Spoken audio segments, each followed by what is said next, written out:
Olá, sejam bem-vindos a mais uma videoaula do canal História com Júnia Lemos. Eu sou Júnia Lemos e hoje nós vamos conversar sobre as grandes navegações ou expansão marítima comercial, que vão começar a acontecer do século XIV para o século XV. Esse é o período que grandes modificações estão surgindo na Europa.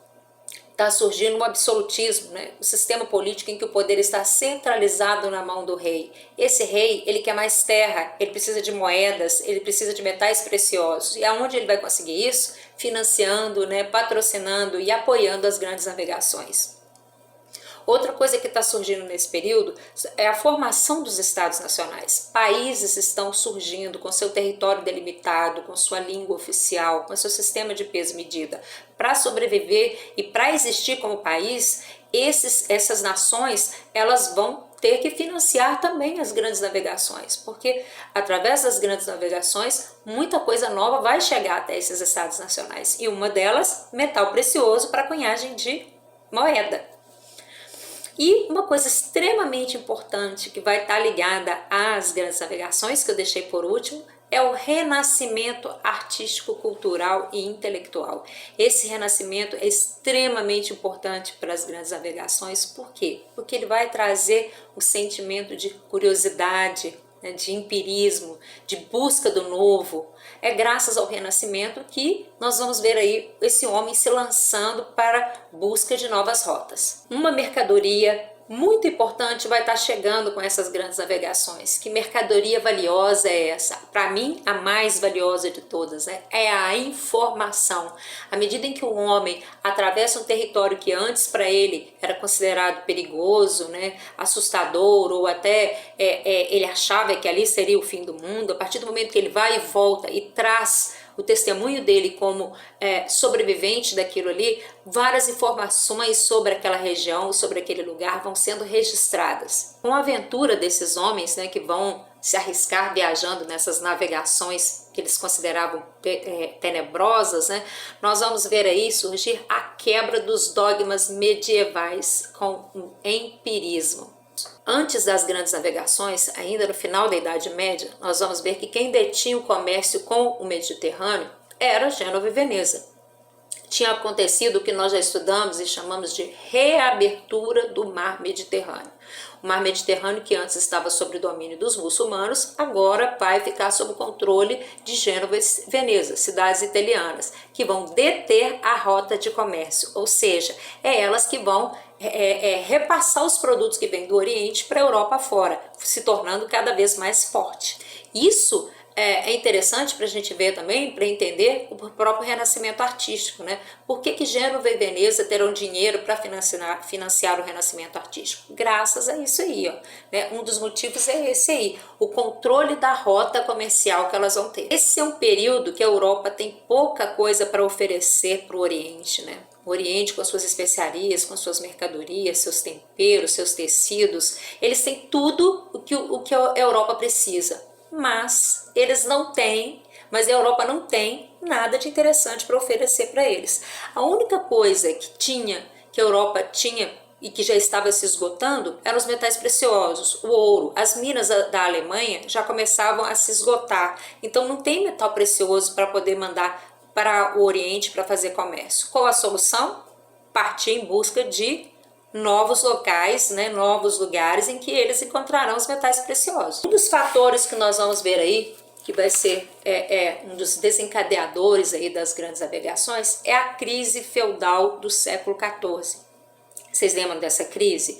Vamos lá, vamos relembrar aí, Nós vamos ter um desequilíbrio climático muito grande, então nós vamos ter fome na Europa, Além de tudo, nós temos as pestes, as doenças que vão voltar aí a dominar a Europa. Eu tenho pouca mão de obra, essa pouca mão de obra vai ser super explorada e ela vai começar a se rebelar contra o sistema. Não é isso? Nós vamos ver surgir as Jacqueries. Para solucionar esse problema da Europa, essa crise do século XIV, aí, nós vamos ver que a Europa vai ter que partir em busca de novas terras. Por exemplo, para solucionar o problema da mão de obra, nós vamos ver aí a escravidão na África e também a dizimação dos povos ameríndios. Quem são os grupos interessados que essas grandes navegações ocorram? Nós vamos ver aí um deles, a Igreja Católica. A Igreja Católica vai participar da expansão através das ordens religiosas, né? Tipo jesuítas, esse tipo de coisa assim. E com isso ela quer ampliar a cristandade e impedir que ocorra maior expansão islâmica no norte da África. Então ela quer reter, né, dificultar a expansão islâmica no norte da África. A nobreza ela está enfraquecida, né? Essa nobreza que já foi importante, opulenta e tudo mais, agora ela está enfraquecida nesse final do século XIV para início do século XV. Então o que ela vai fazer? Como que essas grandes navegações serão importantes para ela? Nós vamos ver que elas vão partir em busca das pilhagens. O que é pilhagem? Roubo, saque, né? Saqueando terras novas. Outra coisa também que essa nobreza decadente e enfraquecida vai conseguir são cargos de comandos nas novas terras, nas terras descobertas. Eles vão começar, né, a adquirir controle, cargos de governo, cargo administrativo e, além de tudo, a questão da honra e do poder, né? Eles são diferentes, eles são os colonizadores chegando em novas terras. Os mercadores, eles vão encontrar o que eles estão procurando? Claro, esses mercadores, eles estão ávidos por lucros e eles estão interessados em romper com o monopólio árabe e italiano aí. A ideia deles é fazer o quê? Acabar com o controle do mar Mediterrâneo sobre a mão de Gênova, Veneza e do Oriente. Por isso eles vão incentivar o quê? Todos esses três que eu falei vão incentivar a busca de novas rotas comerciais, ou seja, deixar de navegar pelo mar Mediterrâneo e descer pelo Oceano Atlântico. Mas claro que isso não vai ser fácil, né, gente? Não é de uma hora para outra. Nós vamos ver que essa busca, esse surgimento dessa nova rota vai demorar um ticadinho. E os reis absolutistas, os monarcas, eles têm interesse também nas grandes navegações? Claro que tem. Eles querem ampliar o aparato político e militar que eles tinham, né? Se tornarem mais fortes aí.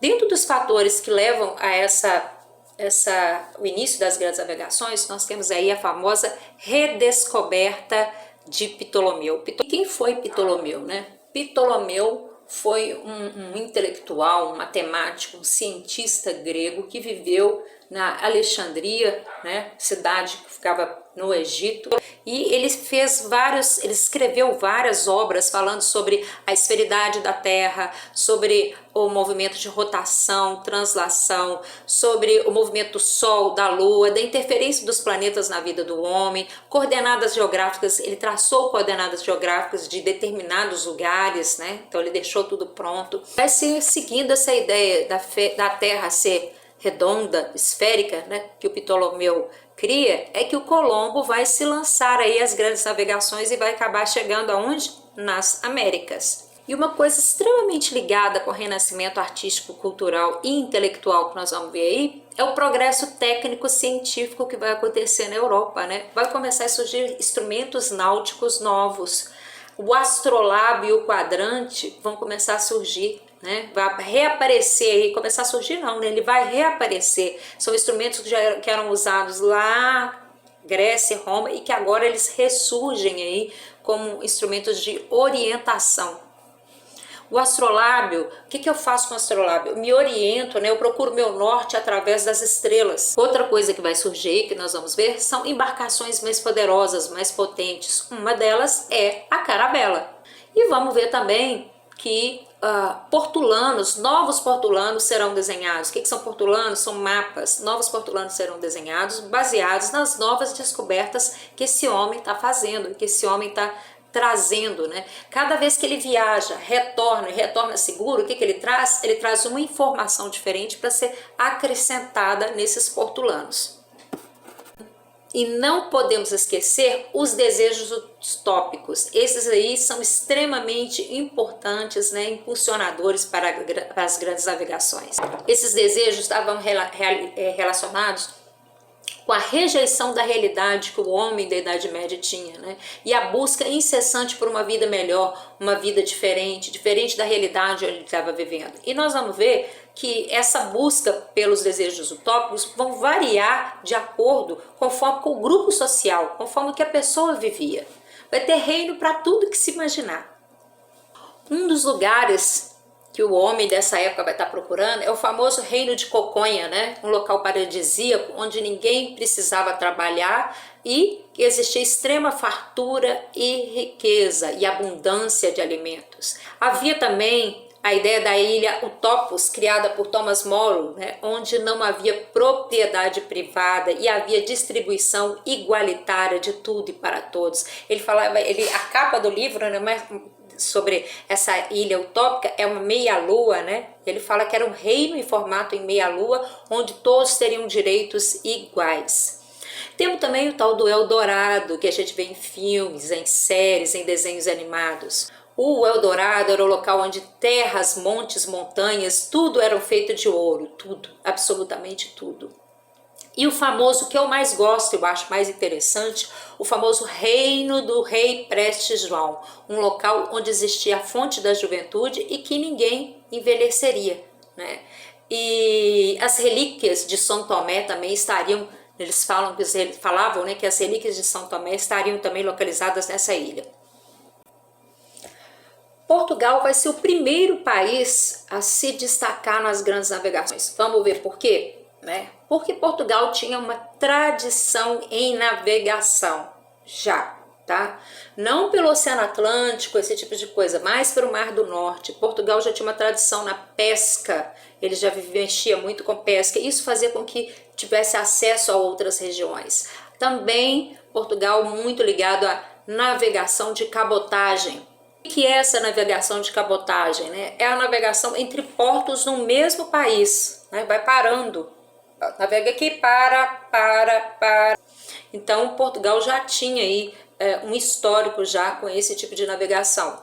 Então ela vai sair na frente. Além de tudo, existem outros fatores que nós vamos ver agora. Lisboa, por exemplo, era um entreposto do Mar do Norte, né? Então muita gente na hora de navegar, né? Muitos navegantes automaticamente tinham que parar em Lisboa para poder prosseguir, para poder reabastecer seus navios e tudo mais. Então Lisboa era um entreposto. O apoio do capital privado foi muito importante, o apoio do burguês. Esse burguês tem interesse nas grandes navegações. Acontecendo as grandes navegações, automaticamente esse burguês ele vai ter lucro, né? O que for, o que o navegante trouxer nesses navios, nesses barcos, ele vai vender e vai ter um lucro muito maior com isso. A escola de Sagres também é extremamente importante. A escola de Sagres, eu quero que vocês entendam que ela não é uma escola de verdade, né? Tem muita gente que confunde, acha que a escola de Sagres é uma escola com paredes e tudo mais. Não, a escola de Sagres ela consiste num conjunto de ações que o infante Dom Henrique, o jovem Dom Henrique, né, o filho do rei de Portugal, Dom Henrique, ele vai fazer, né? Ele será o patrono dessa escola de Sagres. Por quê? Porque ele vai atrair estudiosos para a escola de Sagres e também judeus que estão sendo perseguidos na Espanha. Ele atrai esse povo para dentro de Portugal e ali, onde as pessoas acreditam que era a escola de Sagres, eles vão começar a discutir, né? Eles vão falar sobre navegações, eles vão aprimorar seus conhecimentos sobre navegações. Então lembre, a escola de Sagres ela não existiu como a gente imagina, com paredes e tudo mais. Ela na realidade é um conjunto de ações aí.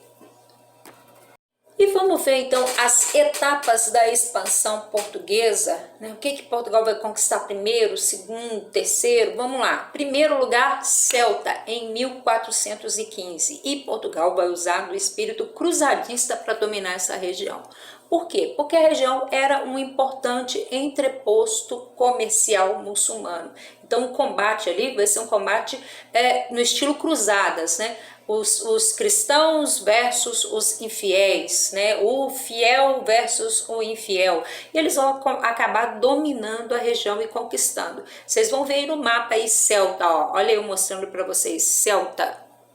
Celta fica aí, ó, pertinho, norte da África, coladinho aí com Portugal. Então nós vamos ver aí, ó, que vai ser uma das primeiras, a primeira conquista portuguesa. Vamos lá. E Portugal então vai conquistar o Cabo do Bojador. O que significa Bojador? Saliência, né? O Cabo do Bojador fica aí ao sul das Ilhas Canárias.